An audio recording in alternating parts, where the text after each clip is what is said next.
Fala pessoal, tudo bem com vocês? Chega mais, eu sou o Chico Garcia, inscreva-se no canal e vamos juntos. Foram se reunir com ele e reafirmaram a posição de parceira, segundo Augusto Melo, que é a melhor parceira que ele já teve em toda a vida dele. Os caras pagam em dia, muitas vezes pagam por dia, tem um pagamento mensal, mas que muitas vezes eles pagam por dia proporcional, quando necessário, que está disposta a ajudar o Corinthians, que é uma empresa séria, idônea.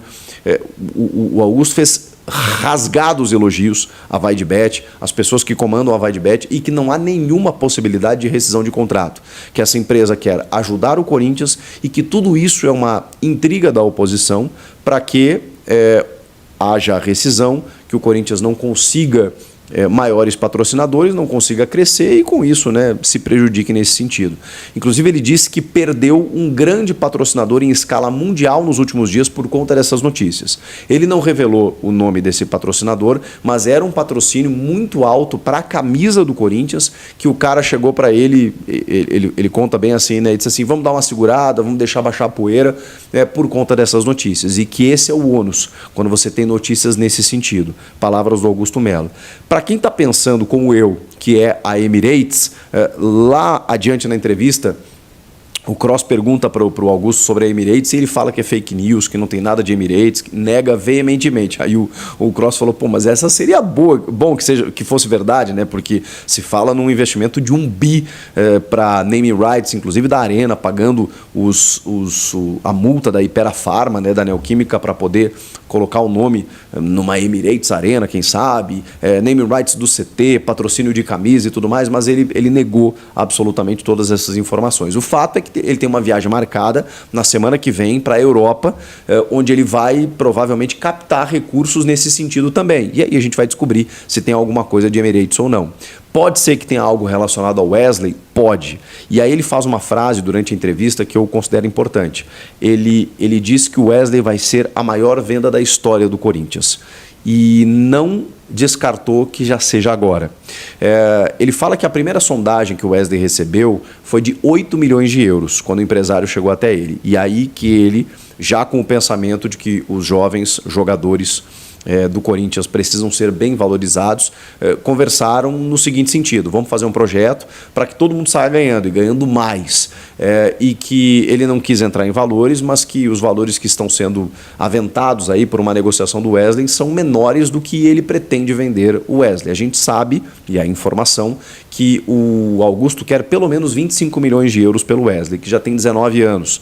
Então a gente tem uma ideia aí, de que o Wesley possa ser vendido. E se chegar uma proposta agora na metade do ano, ele ainda quer, o Augusto ainda vai tentar permanecer com o Wesley até o final dessa temporada. Até o final dessa temporada, para mandá-lo apenas em janeiro. Muitas vezes os clubes não aceitam, porque a temporada começa no meio do ano. Mas ele vai tentar vender ele por um valor considerável e ainda assim não liberá-lo no meio dessa temporada. Se ele vai conseguir, a gente não sabe. Falou sobre o Breno Bidon também, que o Breno Bidon, a tendência ou a expectativa é que ele consiga ser negociado apenas no ano que vem. Ele não pensa em negociar o Bidon esse ano. A gente sabe que é um moleque que, enfim, vai receber muito assédio, ele está evoluindo muito rápido, está despontando muito rápido e vai ter um interesse do futebol europeu, já tem tido, ele falou que já está recebendo algumas sondagens, proposta efetiva ainda não, mas que a tendência é que ele venda o Bidon só no ano que vem para que ele consiga desempenhar esse ano. Vamos ver se ele consegue. Sobre ainda renovações, ele criticou muito o que foi feito em relação ao Carlos Miguel, que o Carlos Miguel tinha uma multa de 50 milhões de euros, mas que ao final do ano dessa temporada baixava para 4 milhões de euros, que são coisas que ele não consegue entender e que por isso está sendo feito toda uma alteração contratual no contrato do Carlos Miguel para que se mude a multa rescisória e aí proteja o Corinthians, que ele está conversando para que o Carlos Miguel tenha uma vida longa e se aposente no Corinthians, inclusive, porque a tendência e a expectativa é que ele possa fazer história por aqui. Ele foi questionado até sobre o Diego Palacios, O Cross perguntou assim, pô, o que aconteceu? O cara jogou 30 minutos e nunca mais e tal. Ele falou, ele teve um probleminha aqui, ali e tal, mas já tá para voltar. E aí ele destaca o Hugo, Mas você vê o Hugo com uma ascensão muito boa no time e tal. Aí o Cross, mas você tá elogiando muito o Hugo, já desistiu do Palácio? Ele falou, não, de maneira nenhuma. É um jogador que a gente espera muito, que vai voltar, que tá para voltar e vai ficar à disposição do treinador. Elogiou muito Antônio Oliveira. Parece que é um cara trabalhador, que participa ativamente de reuniões, que a tendência, a expectativa, né, eu não sei se nem todo presidente consegue, né, fazer isso na prática, né, mas que ele fala que a montagem do elenco é para daqui 3, 4 anos, né, que é um elenco para 3, 4 anos que eles estão montando. E que por isso o Antônio é o cara certo para isso. Elogiou muito o Antônio Oliveira. E aí, sobre negociações, ele fala que o Corinthians não está negociando com nenhum nome nesse momento. Mas aí eu acho que ele saiu pela tangente, porque a gente já tem informação, é assunto para outro vídeo, do Eric Pulga, por exemplo, lá do Ceará, e também, mesmo que a janela abra apenas no dia 10 de julho, você não pode começar a negociar faltando uma semana para isso acontecer, né? Você tem que estar em contato permanentemente agora.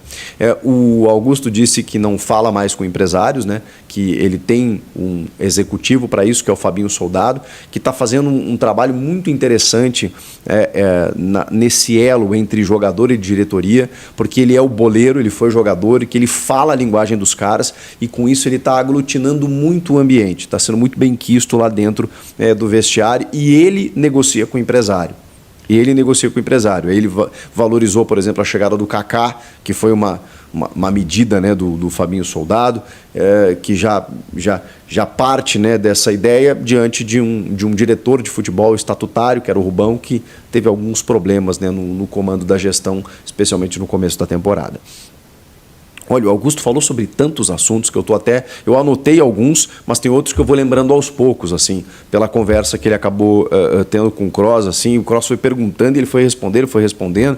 Enfim, ele defendeu a gestão, evidentemente, em todos os momentos, disse que o trabalho que está sendo feito é muito sério, que existe, infelizmente, uma briga política e especialmente uma pressão da oposição para que as coisas não deem certo e eles consigam voltar ao poder.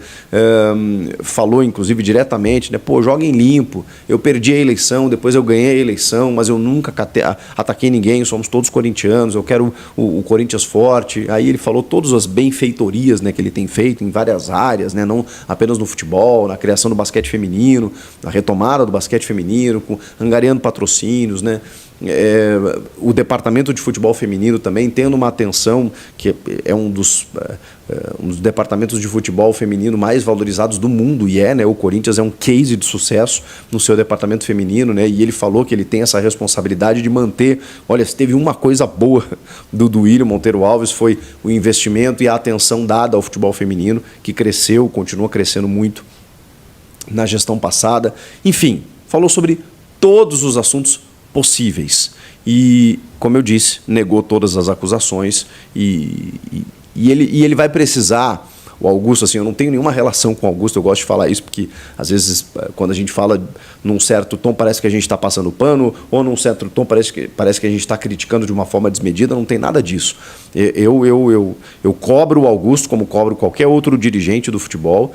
Eu quero que o Corinthians forte, o Corinthians grande. Eu acho que ele se perdeu em vários momentos, em várias situações. Bom, ele respondeu sobre o Gabigol, que vestiu a camisa preta lá, que não tem nada de Gabigol, pelo menos nesse momento. Falou sobre o Rojas, né, que ele entendeu e percebeu quem errou no processo, e segundo ele descobriu que foi o Rubão, e ele não cita o Rubão, mas ele fala assim: quem errou já não está mais lá, então a gente erra, mas conserta o erro.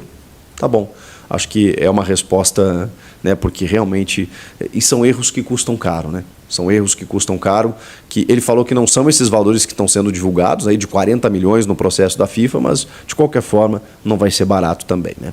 Augusto Melo, respondendo, se manifestando e se explicando diante de uma situação, cara, confesso que eu poucas vezes vi isso. São 5 meses de gestão e é uma metralhadora para cima desse cara, com notícias, com bombas diárias que ele está tendo que apagar, que ele está tendo que resolver, que ele está tendo que se defender. Não é fácil. Acho que ele sabia quando ele assumiu a presidência do Corinthians, ainda mais na sequência, né, sucedendo a chapa Renovação e Transparência.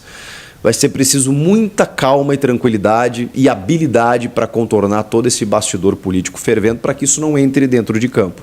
Ele tem uma perspectiva que o Corinthians vai voltar a ser grande vai voltar a disputar títulos, mas precisa contratar na metade do ano. Isso é uma outra questão, né? A gente já falou sobre isso. Tem algumas carências no elenco e ele vai ter que cuidar todo esse entorno para que esse entorno seja cada vez mais blindado e não entre dentro. Isso aí, Fiel, seja muito bem-vindo ao nosso canal Alerta Corinthians Oficial. Se você curte o nosso tipo de conteúdo aí, curte o nosso vídeo, esmaga o dedo no like, se inscreve no canal e ativa o sininho de notificações. Por quê? Porque a gente posta vídeos todos os dias aqui no nosso canal. Tudo que acontece aí basicamente nos bastidores do Corinthians, notícias, informações, tudo que acontece dentro do nosso Coringão, beleza? E se você é torcedor fanático, bando de louco assim como a gente, então deixe seu comentário aí, deixe seu Vai Corinthians, a cidade onde você está falando, que a gente vai reagir. Na verdade a gente reage praticamente a todos os comentários, beleza? Então vamos pra cima. O Timão venceu mais uma, graças a Deus. É isso aí, aos poucos a gente vai se erguendo. Os jogadores vão levantando a cabeça depois dos últimos acontecimentos aí, principalmente com o goleiro Cássio. Mas agora a vida que segue, bola pra frente, tá? Um forte abraço a todos, até o próximo vídeo, Vai Corinthians.